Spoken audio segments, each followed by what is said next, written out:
네, 안녕하세요. 오늘 발제를 맡은 서보학입니다. 평소 존경하는 우리 의원님들이 잘 쓰시는 표현인 것 같아요. 평소 존경하는 황운하 의원님의 토론회에 참석하게 돼서 참 감개무량합니다. 대표적인 검찰 개혁론자시고 의지의 사나이신데 어떤 국회에서 정말 우리 국가 사회를 위해서 큰 역할을 해주시면 좋겠고요. 또 대표적인 검찰개혁 전문가이고 또 이론가이신 우리 최강욱 변호사님 국회 입성을 하셨는데 제가 법사위 못 가셔가지고 제가 참 마음이 아프고 안타까웠어요. 근데 아까 그 송영길 의원님께서 뭐 꼭 상임위에 계시지 않더라도 의원으로서 큰 일을 하실 수 있다고 하셨으니까 일단 다른 의원님들하고 정말 검찰 개혁을 꼭 21대 국회에서는 완성을 시켜주셨으면 좋겠다 이런 말씀을 드립니다. 많은 부분은 뭐 제가 오늘 많이 쓴 내용도 아닌데요. 세세한 부분은 제가 발제 자료로 대체를 하고요. 오늘 너무 훌륭하신 토론자분들이 많이 오셔서 저는 발제를 그냥 간단하게 드리도록 그렇게 하겠습니다. 저는 검찰 개혁의 현주소는 이제 반보 나갔다 이렇게 생각을 합니다. 저는 20대 국회 때 공수처, 미니 공수처죠. 공수처 법안 통과를 시키고 또 검찰청법, 형사소송법 개정안이 이제 검경 수사권 조정을 위한 법안이었는데 수사기소 분리라는 관점에서 보면 상당히 미진한 법안입니다. 저는 50점짜리 법안이다 이렇게 항상 얘기를 하고 있는데 그야말로 반보를 나가기 위해서 온 국민들이 목도한 가운데 난장국회가 열렸었죠. 그러니까 그만큼 검찰개혁이 지난한 과제이고 그럼에도 그 현 정부와 여당 국회의원님들이 의지를 가지고 검찰개혁에 반보를 나갔다는 점에 대해서는 저는 정말 감사를 드리고 박수를 쳐드리고 싶어요. 앞으로 이제 많은 입법 과제가 남아 있지만 지난번에 통과된 검경 수사권 조정 법안하고 관련해서도 후속 과제들이 사실 많이 남아 있습니다. 그래서 저는 그 점하고 관련된 이야기를 좀 말씀을 드릴까 하고 다른 문제에 대해서는 토론자분들이 또 좋은 얘기를 해주실 것으로 이렇게 생각을 합니다. 아시겠지만 지난번 검경 수사권 조정안의 주된 내용은 검찰의 직접 수사를 축소하는 겁니다. 이 검찰의 직접 수사 축소는 이게 형사소송법에 개정이 되는 것이 마땅한데 이 검찰의 이제 집요한 로비 덕분이라고 저는 생각을 해요. 이게 검찰청법에 규정이 돼서 검찰청법에서 검사의 수사 임무를 부여하지만 직접 수사를 개시할 수 있는 범죄를 4조에서 제한을 했습니다. 그러면서 부패범죄, 경제범죄, 공직자범죄, 선거범죄, 방위사업범죄, 대형 참사 등 대통령령으로 정하는 중요범죄 이렇게 했습니다. 용어 자체가 이게 일반적으로 법령에서 쓸 수 있는 용어들이 아닙니다. 굉장히 모호하고 불명확한 이런 용어들인데요. 일단 검찰청법에서는 큰 틀에서 검찰이 수사를 개시할 수 있는 범죄의 종류를 정하고 구체적으로 수사를 할 수 있는 직접 수사를 할 수 있는 범죄는 대통령령에 정하도록 이렇게 위임하는 방식을 택했습니다. 입법의 취지는 명확하죠. 아까 다른 의원님들도 얘기를 하셨지만 기소권을 가진 검찰이 직접 수사를 하게 되면 이건 정말 슈퍼파워가 됩니다. 수사를 개시하고 그 안에서 어떤 증거가 확보가 되고 그것에 기초해서 어떤 기소의 결정이 내리고 죄 없는 자를 기소하고 죄가 있는 자를 덮고 기소하지 않고 이게 그 안에서 어떤 결정이 내리는지 외부에서 알 길이 전혀 없습니다. 외국에서 우리가 수사 기소를 분리하는 이유는 수사를 경찰이 하고 기소 단계에서 그것을 검찰이 넘겨받아 가지고 외부 기관에 의한 스크린과 통제가 가능하기 때문에 그렇게 함으로써 수사와 기소에 있어서 어떤 객관성과 공정성을 기리도록 하기 위해서 수사 기소 분리를 하고 있는 거거든요. 우리나라는 검찰 손에서 수사가 시작이 되면 이게 나중에 기소가 돼가지고 최종 법원에 의해서 무죄가 날 때까지는 도대체 그 안에서 어떤 일이 벌어졌는지를 알 방법이 전혀 없습니다. 서로 법원에 가서 무죄가 나더라도 검찰은 그것을 인정하지 않습니다. 우리가 보기에는 유죄인데 판사가 잘못된 판단을 내는 것이다. 이렇게 얘기를 하죠. 국민들은 다 유죄라고 생각을 하는데 검찰은 기소를 하지 않습니다. 심지어 비디오에 아마 그저 강아지가 봐도 주인을 알아보고 꼬리를 칠 만한 사람이 비디오에 나오는데도 검사들은 그 사람을 특정할 수 없다고 불기소를 해버립니다. 도대체 할 방법이 없어요. 그래서 이제 이게 수사와 기소권이 결합되는 건 굉장히 위험하다라는 거예요. 저는 이건 민주주의의 그 독소 조항이다. 독소 그 제도다 이렇게 생각을 해요. 그래서 당연히 이제 수사 기소 분리를 해야 되는데 지난 20대 국회는 그만큼 과감하게 나가지를 못한 거죠. 그래서 검찰에게 일부 직접 수사권을 남겨둔 겁니다. 다만 이제 그동안 특수수사 분야에서 검찰이 장점이 있었다고 하니 그 부분은 계속 검사들이 수사를 할 수 있도록 아마 그렇게 남겨둔 것 같고, 제 생각에는 아마 검찰의 집요한 저항을 저는 20대 국회도 넘어서지 못한 결과다 이렇게 생각을 합니다. 그만큼 검찰의 파워가 센 거죠. 현실적으로는 이런 부분에 대한 경찰의 수사 경험이 일천하다 뭐 이런 것도 한 이유가 된 걸로 저는 생각을 해요. 그러나 하여튼 어쨌거나 검찰청법에서 검찰이 직접 수사할 수 있는 대강의 범위를 정하고 구체적인 것은 이제 대통령령에 위임을 하는 이런 방식을 택했습니다. 근데 잘 아시다시피 그 1월 13일 날 요 법안이 통과된 다음에 이제 검경 수사권 조정 후속 그 정식 명칭은 제가 잘 모르겠어요. 하여튼 후속 그 조치가 이루어지는 과정에서 이 대통령령에 그러면 검찰이 직접 수사를 개시할 수 있는 범죄를 어떤 것으로 규정할 것인가를 놓고 이제 상당한 진통이 있었습니다. 검찰은 어떻게 해석을 하느냐 하면은 부패범죄, 경제범죄, 공직자범죄, 선거범죄, 방위사업범죄는 검찰이 자유롭게 수사를 개시할 수 있는 범죄고, 그 안에서 어떤 범죄를 수사할지는 검찰한테 전적인 권한이 위임이 된 것이다. 그리고 대형 참사 등 대통령령으로 정하는 중요범죄, 그러니까 대형 참사도 뭐 가습기 살균제 사건 이런 것처럼 검찰이 마음대로 할 수 있고, 등 대형 참사에 준하는 대통령령으로 정하는 중요범죄도 대통령령에 정하면 여기에 추가해서 마음껏 자기들이 수사를 할 수 있다. 이렇게 얘기를 합니다. 뭐 대표적으로 주장하는 게 마약 범죄 이런 거고요.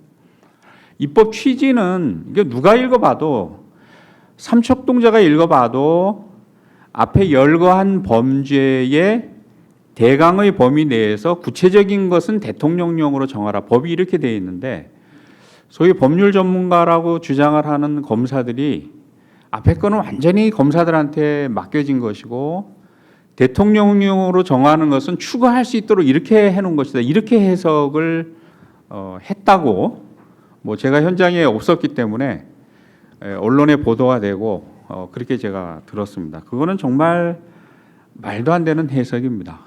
우리가 지난번에 대통령께서 조국 장관을 임명하고 윤석열 총장을 임명한 것은 둘이 환상적인 파트너십을 발휘를 해서 검찰 개혁을 한번 해봐라. 이런 취지였다고 그때 해명을 하셨는데, 온 국민이 검찰 개혁을 요구를 하고 바라고 대통령도 총장을 임명하면서 그런 바람을 아마 말씀을 하셨겠죠. 그러나 3년간 변한 게 전혀 없죠. 검찰 조직은 변한 게 없고, 지난 20대 국회에서 검찰개혁 법안을 통과시켰음에도 불구하고 구체적인 후속 조치 단계에 들어가서 검찰은 여전히 무한정한 직접 수사를 자기들이 해야만 되고 할 수 있다고 계속 그렇게 지금 주장을 하고 있어요. 하고 있습니다. 윤석열 총장부터 시작을 해서 그 밑에 구성원들까지 그러니까 검찰이 정말 스스로 반성하고 개혁할 수 있을까? 저는 뭐 예전부터 그건 기대 난망이다. 이렇게 생각을 했고, 국민에 의한 또 국민을 대표하는 국회에 의한 외부적인 강제. 저는 검찰 개혁도 이런 반번나가는 게 아니고 거의 해체 수준의 저는 검찰 조직에 대한 개혁이 있어야 된다 이렇게 얘기를 했었고, 저는 앞으로 그런 철저한 개혁이 계속 되어야 된다 이렇게 생각을 합니다. 지금 이 하위법령을 규정하는 단계에서도 검찰이 그런 무리한 뭐 상식을 가진 꼭 법률가가 아니더라도 상식을 가진 사람이 해석할 수 있는 범위를 전혀 뛰어넘어서 납득할 수 없는 주장을 지금까지 계속하고 있다. 예? 그래서 이게 이제 정말 중요한 것은 대통령령에 지금 검찰이 할 수 있는 수사의 범위를 제한하는 겁니다. 이건 대통령께서 하셔야 돼요. 뭐 관계기관의 의견을 듣는 건 중요하지만 대통령이 하라고 대통령령으로 할 수 있도록 해놓은 거 아닙니까? 그래서 이런 부패, 경제, 공직자 선거, 방위사업 범죄, 대형 참사 이게 건수로 따지면요. 우리나라 1년에 발생한 한 200만 건 되는 형사사건 중에서 그냥 단순하게 계산하면 한 45만 건 정도 됩니다. 예? 엄청나게 많은 수사가 지금 검찰한테 다시 주어져 있어요. 단순하게 계산을 하면. 그래서 대통령령에서는 정말 중요한 범죄를 중심으로 해서 검사들이 직접 수사를 거의 하지 않도록 아주 제한적으로만 범죄명과 범죄 법령과 조항을 명시를 해서 저는 대통령령의 규정을 해야 된다. 지금 이 상황에서 검찰의 눈치를 보면 그건 저는 국민의 기대를 배신하는 거라고 생각을 해요. 예? 대통령과 청와대가 검찰의 눈치를 볼 이유가 없지 않습니까? 예? 국회에서 제안을 하고 대통령령으로 정하라고 이렇게 했는데 그거를 지금 검찰의 눈치를 보는 거는 그거는 국회의 뜻에 반하는 것이고 국민의 뜻을 거스르는 거죠. 제가 지금 공식적인 자리라 조금 점잖게 표현을 합니다. 예? 그래서 아직 정해지지는 않았으니까 대통령령에 정말 제한된 범위만 직접 수사가 가능하도록 이렇게 규정을 해야 된다 이렇게 생각을 합니다. 그다음에 이제 검찰 수사관과 검사 인력 재배치 방안에 대해서 좀 말씀을 드리면 이 세계 어느 나라를 가보시더라도 이제 뭐 영미는 수사와 기소가 다 분리가 돼 있고 대륙법계는 법적으로는 우리나라 검사와 그쪽 검사들이 비슷합니다. 수사 주재자의 지위를 가지고 있죠. 그런데 이제 우리나라하고 결정적인 차이는 검찰청에 별도의 수사 조직이 없습니다. 검사들만 달랑이 있어요. 그러다가 보니까 검사가 하는 일은 경찰과 협력을 해서 수사 지휘를 하는 일에 집중이 되어 있고 또 기소하는 일에 이제 그 역할이 집중이 되어 있습니다. 제가 우리 지금 소송법에도 이제는 검사와 경찰이 수사와 기소를 위해서 상호 협력하도록 이렇게 법에 명시가 돼 있죠. 지금까지는 지시를 하면 복종하는 이런 관계였는데 이제 상호 협력 관계로 명시가 돼 있단 말이에요. 제가 수년 전에 프랑스에 뭐 대륙법계 대표적인 국가죠. 프랑스에 가봤더니 우리나라 검사들이 그 외국 갔다 오면 쓰는 논문에 아주 대표적으로 외국에서 소개하는 그 제도가 하나 있어요. 프랑스 검사는 24시간 경찰 수사를 지휘한다 이런 게 있습니다. 그래서 제가 가봤어요. 낭뜨 검찰청에 그때 가봤더니 그쪽 검사장이 이런 큰 방에 데리고 가더라고요. 거기 갔더니 검사들 한 대여섯 명하고 우리식으로 하면 사법위원 선생. 이 프랑스 같은 경우에는 이제 변호사 되는 코스하고 또 판검사 되는 코스가 다릅니다. 그래서 판검사 코스로 들어가 있는 우리식으로 하면 사법위원 선생들이죠. 그 사람들이 한 30여 명이 이제 큰 방에 컴퓨터를 갖다 놓고 앉아 있어요. 24시간 돌아갑니다. 그러니까 야간에도 일을 하는 거죠. 그게 뭐냐 하면은 현장에서 수사를 하는 경찰관들이 끊임없이 이걸로 전화가 옵니다. 예? 지금 이 상황에서 강제 수사를 이렇게 해도 괜찮겠느냐. 이런 수사를 통해서 증거를 확보해도 나중에 공소 단계에서 유죄 증거로 쓰는데 문제가 없겠느냐. 이게 계속 문의가 들어오면 그 사람들이 하는 일은 법전을 찾고 판례를 찾아가지고 답을 해주는 거예요. 예? 수사를 하는 데 있어서 이런 건 좀 주의를 해야 됩니다. 증거를 확보하는데 이런 거 주의를 해야 됩니다. 봉사하는 거죠. 일선 현장에서 수사하는 사람들을 협력하면서 봉사하는 거예요. 야, 저는 그걸 보고 참 감동을 받았어요. 예? 이게 저는 우리나라 앞으로 검찰과 경찰의 관계가 그렇게 갔으면 좋겠어요. 예? 일방적으로 내가 위에 앉아가지고 지시하고 복종시키고 이런 관계가 아니고 그거 정말 얼마나 아름다운 관계입니까? 그런데 우리나라 검사들은 그거를 검사들이 24시간 경찰을 수사 지휘한다 이렇게 지금 외국을 해서 보도를 하고 있어요. 정말 잘못된 보도죠. 외국 한번 가보세요. 외국, 프랑스, 독일 검사들은 수사를 하지 않습니다. 제가 독일 프랑크푸르트 옆에 있는 그쪽가 뭐였더라. 하여튼 거기 검찰청도 갔어요. 독일 검사들은 수사를 하지 않는다는데 진짜 수사를 하지 않습니까? 예. 물어봤더니 경찰이 수사를 하는데 검사가 왜 수사를 합니까? 예? 부장검사가 답이 그거예요.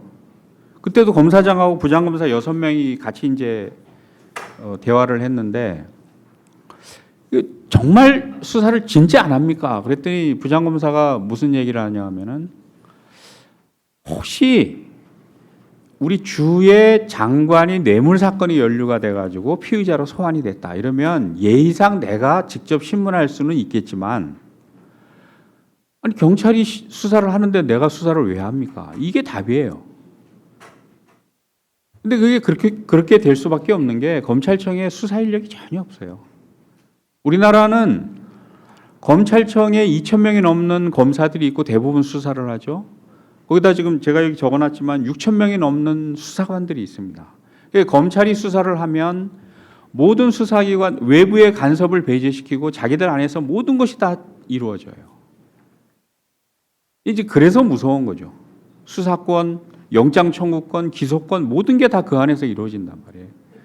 이게 아주 후진적인 시스템입니다. 우리가 뭐 세계 10위, 11위 경제대국으로 올라와 있는데 이 형사사법 시스템은 완전히 검찰 주도로 지금 이루어지고 있어서 그야말로 후진적입니다. 정말 후진적인 제도예요.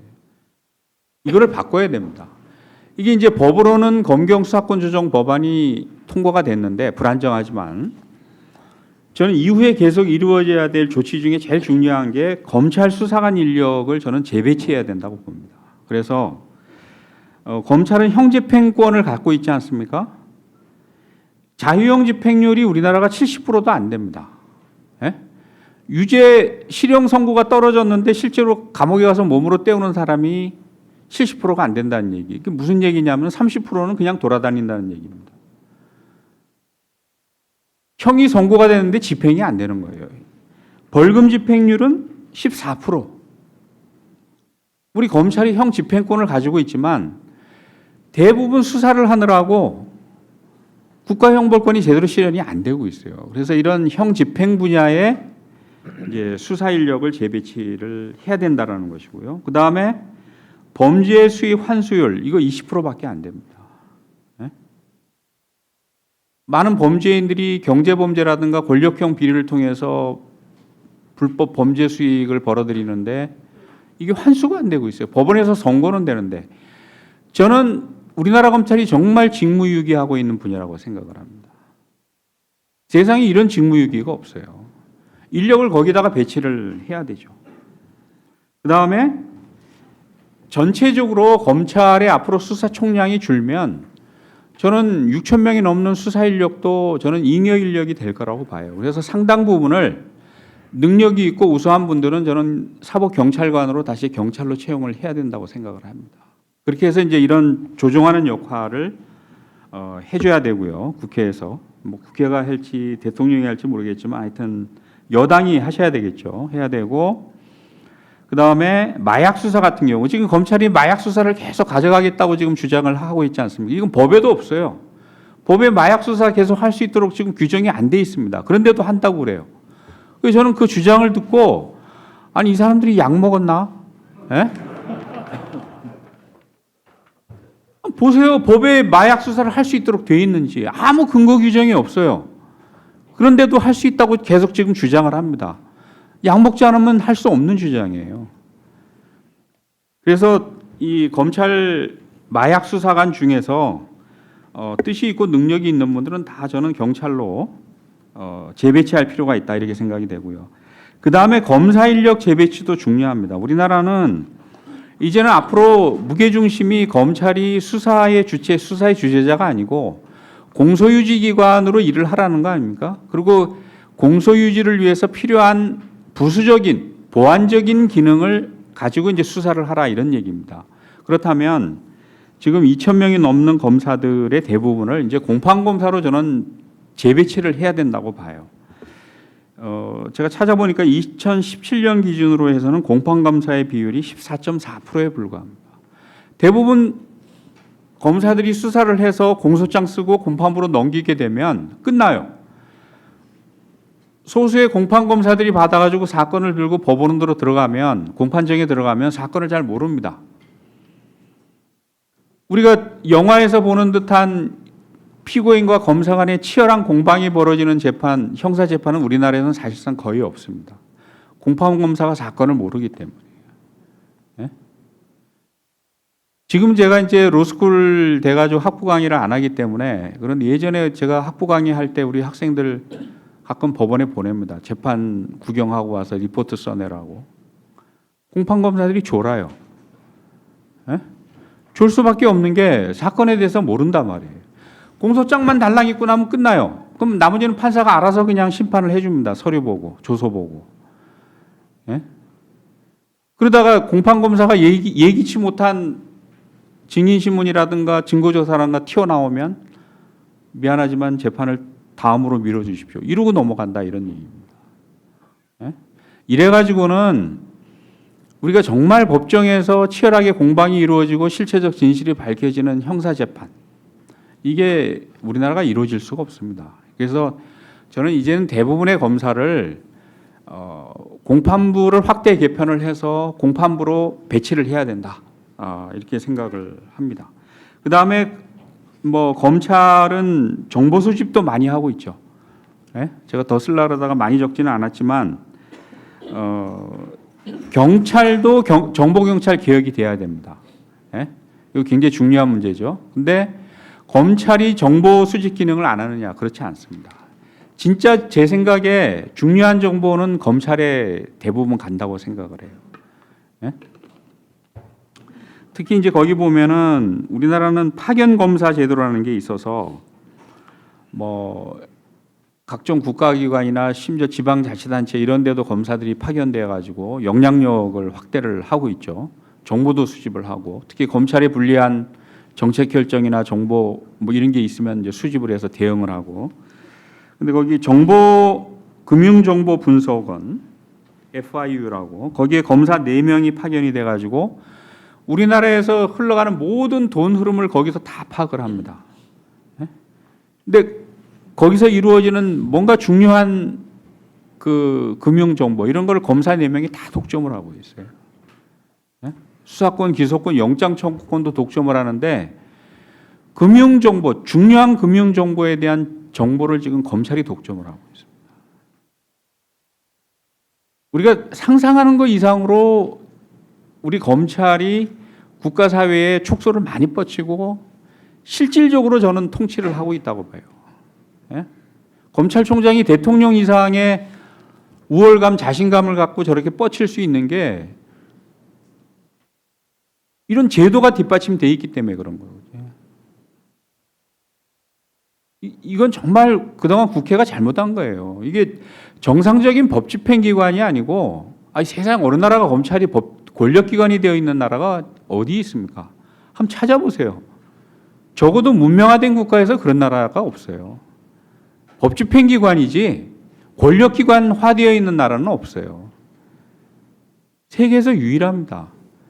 근데 이런 제도들이 다 지금 뒷받침되어 있는 겁니다. 그래서 이 파견되어 있는 검사들도 다 걷어들여야 됩니다. 이거는 뭐 저도 일하고 있는 참여연대에서도 예전부터 관심을 갖고 주장을 했던 것들이고, 이 금융정보 분야도 앞으로 이제 수사가 경찰이 본래적 수사의 주체로 이제 바뀐 거죠. 검찰은 2차적 보충적 수사의 주체가 된 것이고, 또 공수처도 들어오고, 이제 이렇게 되면 검찰이 이런 정보를 독점하지 못하도록 규정을 바꿔야 됩니다. 제도를 바꿔야 되고요. 예? 그 다음에 이제 검찰 조직은 많은 일선의 수사 조직을 저는 다 통폐합을 해서 없애야 된다고 생각을 합니다. 이게 대통령령에 검찰의 직접 수사 범위가 정해지게 되면 저는 전국에 아마 18개 지방 검찰청이 있는 걸로 알고 있는데 각 청에 하나 정도의 직접 수사 부서 정도만 두면 됩니다. 두 공판부로 전환을 하고 또 형사부하고 공판부를 저는 합쳐가지고 경찰이라든가 특사경에서 수사가 돼서 넘어오는 사건을 뭐 보안 수사를 하던 요구를 하던 또 공소유지를 하고 이제 이런데 저는 검사들이 대거 투입이 돼가지고 일을 해야 되지 않나 이렇게 생각을 합니다. 그 다음에 이제 중요한 것이 수사 준칙하고 관련된 것인데요. 이 개정 형사소송법에는 검사와 사법경찰관이 수사 공소 제기 및 공소 유지에 관하여서 협력하라 이렇게 의무를 규정을 해놓고 또 수사를 위하여서 준수해야 되는 일반적 수사 준칙에 관한 사항을 대통령령으로 정하도록 이렇게 되어 있습니다. 이게 원래 이제 법무부령으로 가던 것을 사개 특위 단계에서 대통령령으로 정하도록 이렇게 바꿔놓은 거죠. 근데 이게 뭐 구체적으로 지금 어떻게 결정이 되어가고 있는지 제가 잘 모르겠는데요.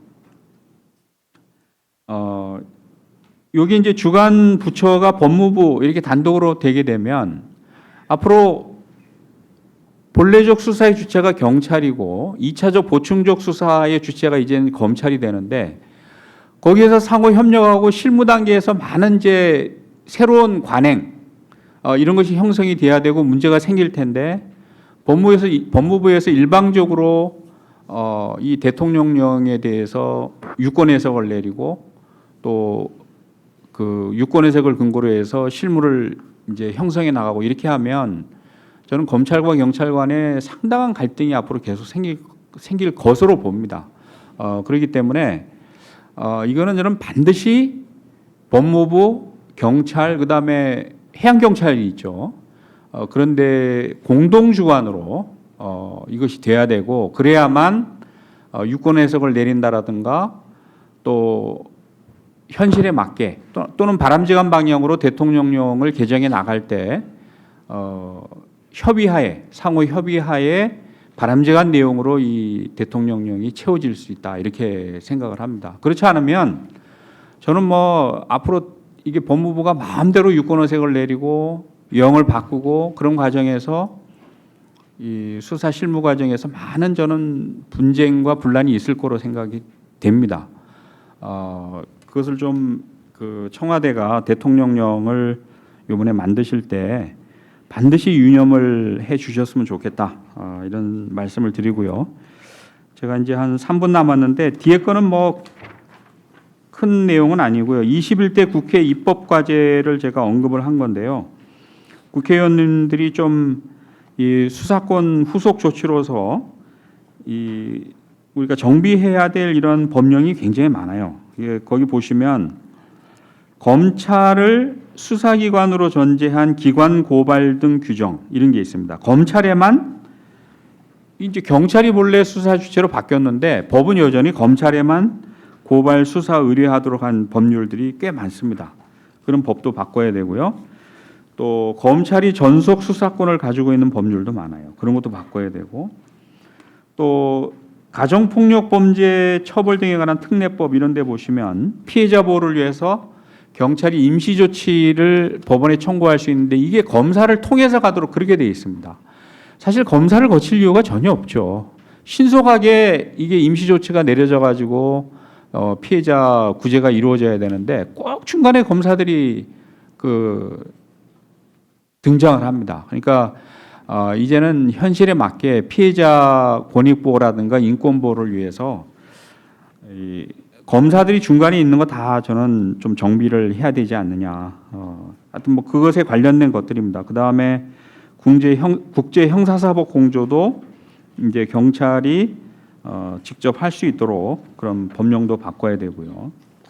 그래서 그런 것들은 뭐 읽어보시면 될 것 같고요. 마지막으로 이 부분만 더 말씀드리면 영장 청구제도 개혁의 필요성이 저는 크다 이렇게 생각을 합니다. 이게 경찰이 수사의 독립, 자율성을 가졌다고 하더라도 사실 영장 청구는 검사를 통해서만 하도록 그렇게 돼 있기 때문에 검사는 그냥 경찰이 뭐 가만 내버려 둬도 영장 청구 단계가 되면 경찰이 어떤 수사를 시작을 했고 누구에 대해서 어떤 혐의를 가지고 어떤 생각을 가지고 수사를 진행하고 있는지를 다 알게 됩니다. 예?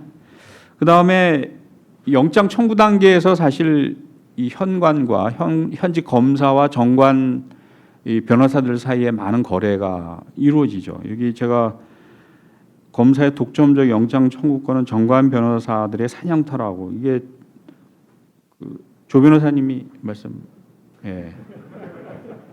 제가 모 변호사라고 여기 언급은 했지만 저보다 실무를 하시니까 더 잘 아시겠죠. 그래서 검사가 영장 청구권을 독점하는 한은 정관예우라는 게 떨어질 수가 없고 또 검사에 의한 경찰 수사의 왜곡 또 좌초 이게 얼마든지 가능합니다. 이게 특히 압수수색이 돼야 이게 증거물 확보가 되고 수사를 계속할지 여부가 판단이 되는데 압수수색 영장을 계속 기각을 해버리게 되면 경찰 수사가 계속 진행이 될 수가 없습니다.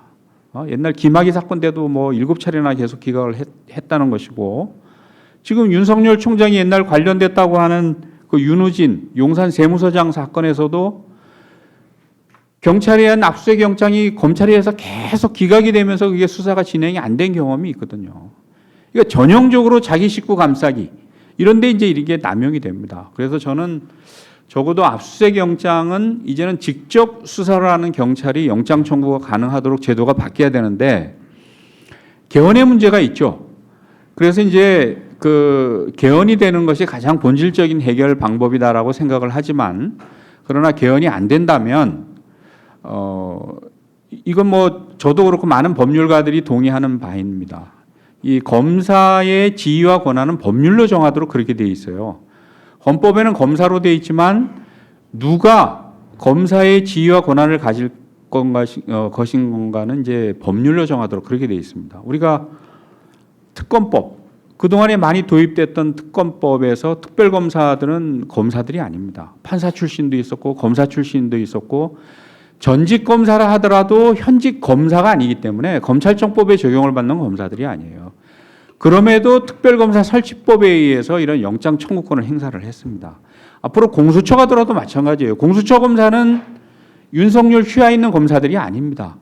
공수처법에 의해서 영장 청구권을 행사하죠. 그렇기 때문에 저는 경찰법이라든가 또는 형사소송법 이런 데에 근거 규정을 두면 경찰에도 영장 청구 검사직을 둘 수 있다고 봅니다. 그런 직을 두게 되면 경찰도 이제 영장 청구가 가능하다. 이렇게 생각이 되고 경찰 개혁위도 그래서 그때 우리가 논의를 해가지고 경찰 영장 청구 검사 제도를 도입하라 공고를 했었거든요. 그래서 이런 영장 제도는 이번 21대 국회 전반기에 꼭 좀 저는 개선이 돼야 되겠다 이런 말씀을 드립니다. 네, 저의 부족한 발표 들어주셔서 감사드립니다.